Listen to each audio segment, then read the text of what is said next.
নমস্কার বন্ধুরা, স্নেহা গার্ডেনে সবাইকে স্বাগত। তো এখানে একটা থার্মোকলের বাক্সের মধ্যে মিষ্টি কুমড়ের গাছ হয়েছে বেশ কয়েকটা। তো কীভাবে এত সুন্দর গাছগুলো হচ্ছে সেটা একটু দেখাচ্ছি, কীভাবে রোপণ করেছিলাম। পুরোটা একটা কাপড়ের টুকরোর উপরে, এবং সেটা দেখাচ্ছি। বিভিন্ন কিচেন ওয়েস্ট দিয়ে চারাটা রোপণ করেছি, খুবই ভালো বৃদ্ধি হয়েছে। তো আজকে কিছু পাতা কেটে নেব এবং গাছের গোড়াটা একটু পরিষ্কার করে দেব। তো গাছটা কীভাবে রোপণ করেছি সেটাই দেখাই। তো নিয়ে নিয়েছি একটা থার্মোকলের বাক্স, নিচের দিকে ছিদ্র করা আছে যেন অতিরিক্ত জল ড্রেনেজ হয়ে যায়। তো বড় পাত্র দিলে গাছের যে প্রত্যেকটা শাখামূল, প্রশাখামূল এবং স্থায়ী অঞ্চল, বর্ধনশীল অঞ্চল মূলের ঠিকঠাক মতো কাজ করতে পারে, তাই গাছের বৃদ্ধি খুব ভালো হয়। তাই আমি অনেকটা বড় আকারেরই পাত্রটা নিয়েছি। এর মধ্যে দিয়ে দিয়েছি বড় একটা কাপড়ের টুকরো, যেন অনেকটা ভরে যায়। আর এটা জল ধারণ ক্ষমতা হবে অনেক, গাছটা ঝিমিয়ে পড়বে না, এবং অতিরিক্ত খাবারও এখানে সঞ্চিত থাকবে। তো তারপর দিয়ে দিচ্ছি সবজির খোসা, ফলের খোসা অনেকটা পরিমাণেই দিয়ে দেব এর উপরে। এর থেকে গাছ 17টা মৌলই পাবে, carbon, hydrogen, oxygen, nitrogen, calcium সমস্ত কিছু আছে এর মধ্যে। তার উপরে দিয়ে দেব একটু রাবিশযুক্ত মাটি। তো রাবিশ আর এই মাটিটা থেকে গাছ পাবে খনিজ খাবার, ক্যালসিয়াম, কার্বন, ম্যাগনেসিয়াম, ম্যাঙ্গানিজ এগুলো আছে প্রচুর পরিমাণে এর মধ্যে, ফসফরাস, এবং গাছের বৃদ্ধিকে ত্বরান্বিত করবে, গাছটাকে মজবুত রাখবে। তার উপর দিয়ে দিয়েছি গোবর সার এবং একটু মাটি মেশানো, অনেকটা পরিমাণে দিয়ে দিয়েছি। তারপর এখানে একটা ঝুড়ির মধ্যে পাট শাকের বীজ রোপণ করেছিলাম। নিচের দিকে বেশি পরিমাণে কিচেন ওয়েস্ট দেওয়া ছিল এবং সেটার মধ্যে মিষ্টি কুমড়োর বীজ ছিল, সেই বীজ থেকে চারাটা উঠেছে। তো এখন প্রায় সন্ধেবেলা, অর্থাৎ 5:30 6টা বাজে হয়তো, কারণ গাছ সবসময় বিকালে সন্ধ্যের দিকে রোপণ করতে হয়।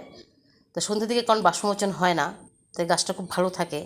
আর দিনের যে কোনো টাইমে যদি রোপণ করি, দুপুরবেলার দিকে বা সকালের দিকে, তো প্রচণ্ড পরিমাণে বাষ্পমোচন হয়, গাছটা ঝিমিয়ে পড়ে। তো সারা রাত্রিতে, অর্থাৎ 12 ঘন্টার মধ্যে এই ক্যারেটের জলের সাথে তার একটা সম্পর্ক স্থাপন হবে, সংযোগ হবে একটা। তাই পরের দিন সকাল হতে হতে গাছটা বাষ্পমোচন করতে পারবে এবং আর ঝিমিয়ে পড়বে না। আর যদি খুব রোদ্র উঠে তাহলে আমি একটু ঢেকে রাখবো একটা দিন, 2-3 দিন পর থেকে ঢাকনা খুলে দেব। তারপর চলে এসছে আর কয়েকদিন পর। তো গাছগুলো অনেকটাই বড় হয়ে গেছে, অনেক বৃদ্ধি পাচ্ছে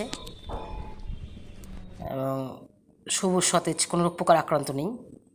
এখনও কোনো খাবার প্রয়োগ করিনি, কারণ যথেষ্ট খাবার দেওয়া আছে এর মধ্যে। তারও কয়েকদিন পর গাছগুলো এতটুকু বেড়েছে, এখন উপরের দিকে তুলে দেব। তার কয়েকদিন পর গাছটা আরও বৃদ্ধি পেয়েছে। তো আজকে কিছু পাতা কেটে নেব, কারণ নিচের দিকে অনেক ঘন হয়ে গেছে, তাই একটু পাতলা করে দেব, অর্থাৎ হালকা করে দেবে একটু। আর গাছের গোড়ায় যে ঘাসগুলো হয়েছে সবগুলো তুলে দেব। তো বেশ কিছু পরিমাণ পাতা কেটে নিয়েছি এবং অনেকটাই হালকা হয়ে গেছে, ঘাসগুলো তুলে দিচ্ছি। তারপর একটু লিকুইড খাবার প্রয়োগ করব, সেটা হচ্ছে সবজির খোসা ভেজানো জল আছে আমার, সেগুলো। তো অনেকটা পাতাই কেটে নেওয়া হয়েছে এবং দেখাচ্ছে সেই পাতাগুলো, এই যে এতটুকু কেটে নিয়েছি। আরও অনেক মিষ্টি কুমড়ো গাছ এভাবেই হচ্ছে, এই পদ্ধতিতেই। এখানে এই ক্যারেক্টার মধ্যেও বরবটি গাছ আর মিষ্টি কুমড়োর নিচে একটা কাপড় দিয়ে তারপর উপরে এই পদ্ধতিতেই চারা বসিয়ে দিয়েছিলাম। এগুলো অনেক বৃদ্ধি পাচ্ছে এবং গাছগুলো খুবই সবুজ সতেজ হয়ে আছে। এখান থেকে কিছু পাতা কেটে নেব।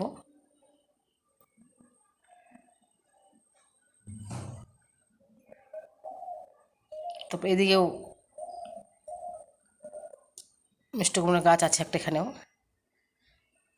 এখানেও অনেক কিচেন ওয়েস্ট খাবার দেওয়া আছে সাইড দিয়ে, তো গাছের বৃদ্ধিটা তো ভালো। এখানে গাছগুলো ছোট, একদম কিচেন ওয়েস্ট থেকে চারাটা উঠেছে। এটা এত বড়ই হবে এবং অনেক বড় হবে আরও। আর এদিকে ক্যারেটের গাছগুলো অনেক বড় হয়ে গেছে, সেগুলোর থেকে কিছু ডাটা কেটে নেব। কারণ ডাটা কেটে নেওয়ার পর আরও অনেক ডাটা বেরোয়, অর্থাৎ হতেই থাকে। তো যত কাটে ততই বাড়ে। আর খাবার প্রয়োগ করি, জৈব খাবার। এখানে রাখছি। প্রত্যেকটা ক্যারেটের মধ্যে 2-1টা করে মিষ্টি কুমড়োর চারা আছে, বসিয়ে দিয়েছিলাম, সেগুলোই থেকেই সবসময় শাক আমি তুলে নিচ্ছি, শাক খাওয়ার জন্য এগুলো করেছি।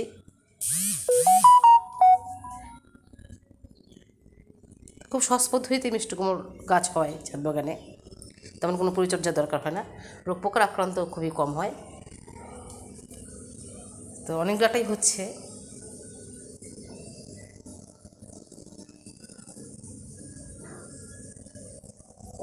এর থেকে কেটে নিচ্ছি আরও।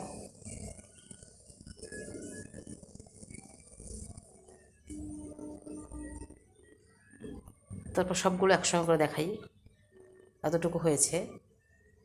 আরও অনেক কিছুই কালেকশন করেছি।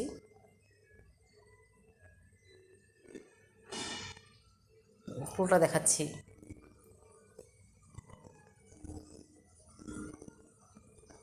এখানেও আছে কিছু ডাটা, এখান থেকে নিয়ে নিব আরও।